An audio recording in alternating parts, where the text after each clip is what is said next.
Do you find in the work that you've done that people smoke for different reasons? I think that when people look deep, it's pretty much all the same reason. It's disconnect with self and a lack of self-value and self-worth and self-esteem.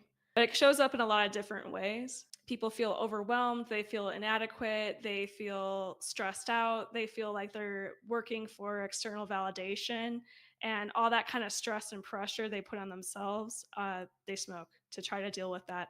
But the thing is that it's completely a myth that the smoking helps. A myth in the sense of a falsehood. It's just really great tobacco marketing. Like I said, there's these commonalities, but people have their own unique wounds that they're dealing with, and that's why it's so important to reconnect with the self, because everyone needs to find their own medicine. I don't have a one size fits all. People are going to have to work on their own internal struggles and figure out what's really going on. It's all centered around the thoughts around smoking. That's the starting point. So you pay attention to the thoughts you have before you have a craving.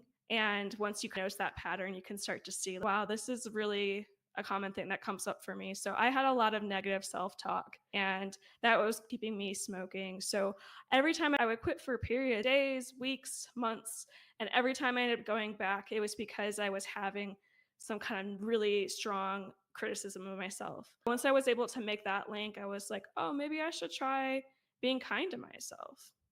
I wouldn't talk this way to someone else. Maybe I should, talk nicer to myself here. And as I started to do that, it became really clear that that was a huge block for me with the addiction, was the amount of criticism I had for myself.